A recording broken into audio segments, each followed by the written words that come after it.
want to talk about pain and suffering. Oh, how exciting, I can hear you say.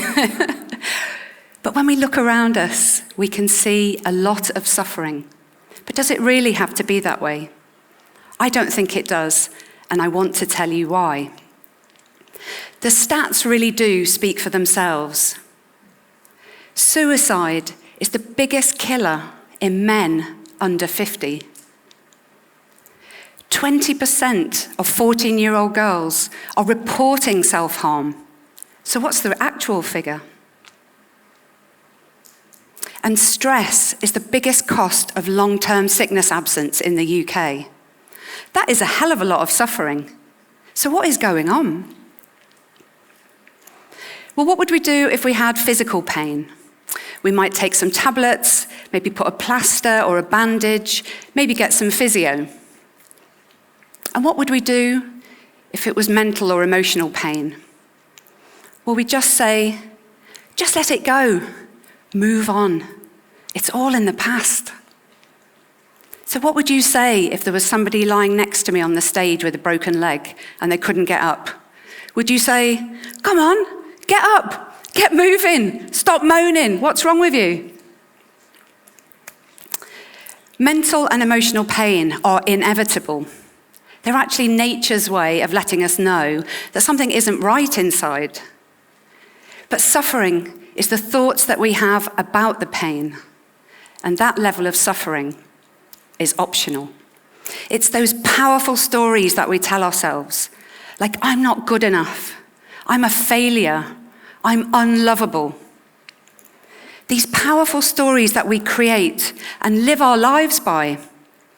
But do we question whether they are actually even true? So how am I qualified to talk to you about pain and suffering?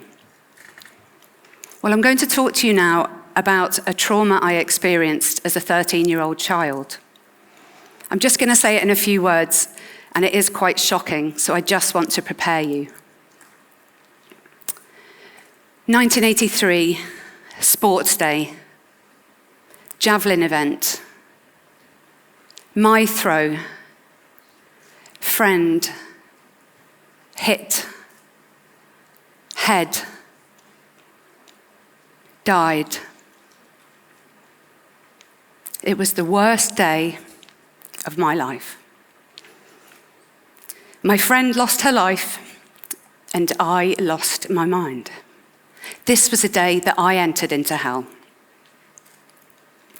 Much later that year at the inquest, the school were found to be responsible because health and safety guidelines hadn't been followed. And my friend and I had both had a right to be safe at school that day, and we weren't. Of course, this was the 80s. We had rah-rah skirts and Duran Duran. But health and safety? Not so much. And we didn't really have emotional pain in the 80s, did we? We just had happy or sad. And if we were sad, we were told, pull yourself together. What's wrong with you? Just get on with it. So I just got on with it. I got on with trying to hide the really intense feelings of shame, guilt, and blame that I was feeling. And then I got on with creating some really destructive beliefs about myself. That I was evil, that I deserved to be punished, and that there was something inherently wrong with me.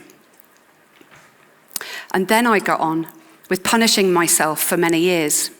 I used to take a lot of drugs every weekend. I would sabotage any work success that I created. And I was in a series of abusive relationships. And that went on well into my 20s and my 30s. So people say to me now, what I'm going through is nothing compared to what you've been through, Lis. So let me just get one thing straight. Your pain is valid. And it's not some sort of competition to see whose pain and suffering is the worst. If you are going through a tough time, if you wake up in the morning feeling bad, and maybe this has been going on for a few more days than you would like, maybe you've had another major row with your partner or your boss, or maybe you've tried everything to make your life work, and yet you're still not happy, then you are suffering. And if you are suffering, you have suffered enough. So what might you do if you're feeling this way? Well, initially you might reach for the bottle or some sort of other unhealthy addiction, just trying to numb or block out the pain. At a later stage, you might find yourself in the self-help section of a bookshop, trying to find the answer. Or maybe even going off traveling, trying to find yourself. I did all of these things, but did they make me happy? No, they didn't. And I realize now it's because I was looking for happiness outside of myself. And the biggest shift came when I was on a beach in India, and a fellow traveler offered me Reiki. I had no idea what she was talking about, but I thought, well, I'm traveling, I'm open to new experiences, I'll see what happens. And I know now that Reiki is a form of energy healing. So I lay down, fully clothed, with my eyes shut, and she didn't even put her hands on me. Except within an hour, I literally felt like I was floating. I felt completely blissful for the first time in my life, without the aid of any drugs. Something shifted in me. It was quite profound. My perception changed. And I felt myself connected to something much greater than me, but which I was an integral part. So not long afterwards, I came back to the UK with this newfound perception. But what I then found was I was yo-yoing between hope and connection and despair. Hope and connection and despair. And this went on for several years, until eventually I decided to go back to India. And I was in an ashram one evening, which is a form of spiritual community, talking to one of the leaders. And she said to me, "Loving is giving. And I really want to help you to learn to love again. Why don't you go and hang out in the ashram school with the local kids?" So the next day, I walked into the ashram school, ready to have fun. And the head saw me coming, and she said, "I'll be back in an hour." And she walked out. And then reality dawned as I looked down and saw 50 pairs of beautiful 3 to 8-year-old eyes staring up at me. And I'm staring down at them, terrified, because I can't speak their language and they can't speak my language.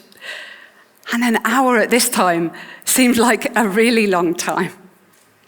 I thought, what the hell am I going to do? I started to panic. I started to sweat. And then suddenly I had an inspired idea. And I started to sing. The wheels on the bus go round and round, round and round, round and round. I couldn't remember the words to the song. There was everything on this bus. I was just making up words, but it didn't matter because the kids couldn't understand what I was saying. So I was saying words, making up actions, but before long they were copying me. They were trying to mimic the actions, and then they were on their feet, and we were singing and dancing. It really was one of the most beautiful, heart-opening, and happy experiences of my life. So much so that I decided to stay on for a few months, teaching English to these gorgeous kids. And I learned the joy of giving wholeheartedly. I also realized how much I'd hated myself up to this point. And then I started to have compassion, realizing how much suffering I'd created through the beliefs of who I had thought myself to be. So a few months later, I came back to the UK. With this experience of happiness, I thought, this time I have cracked it. And then yet again, I found myself yo-yoing between hope and connection and despair. Hope and connection and despair. Except this time, I just didn't know how much longer I could put myself through this. The disappointment and utter frustration of never being able to move out of despair for very long was really taking its toll on my mental health. And so eventually, I went to see my GP, and that was just 2 years ago, and I had a diagnosis of post-traumatic stress disorder. Suddenly, my whole life since the accident made sense. There was a valid reason why I hadn't been able to stay out of despair for very long. And that's because part of my mind was literally frozen back in horror and terror, back on the school field that day. I had trauma treatment for my mind and my body, and I started to unpick those really core destructive beliefs and powerful stories that I'd been telling myself ever since that day. And what I discovered in turning towards my pain and suffering with love and compassion and walking towards it instead of running away from it was that instead of a monster lurking inside of me, who was evil, who deserved to be punished, and who had something inherently wrong with her, what I discovered was a traumatized child who was terrified by what she'd witnessed, and she was desperate just to feel loved and held, and to know that what she was experiencing was normal, that she was normal.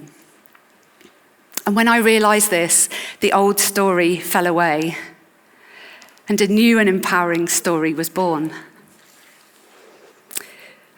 In this story, I am the courageous child who, despite tremendous adversity, found a way to survive and eventually even to thrive. In this coming to know who I really am inside, I have found a depth of happiness that before now had just seemed like an impossible dream. And now I'm choosing to share my story to raise awareness around mental health and to show others there really is a path out of suffering. So if you are suffering, please do go and get some help. Don't suffer in shame and silence like I did. You have suffered enough. Thank you.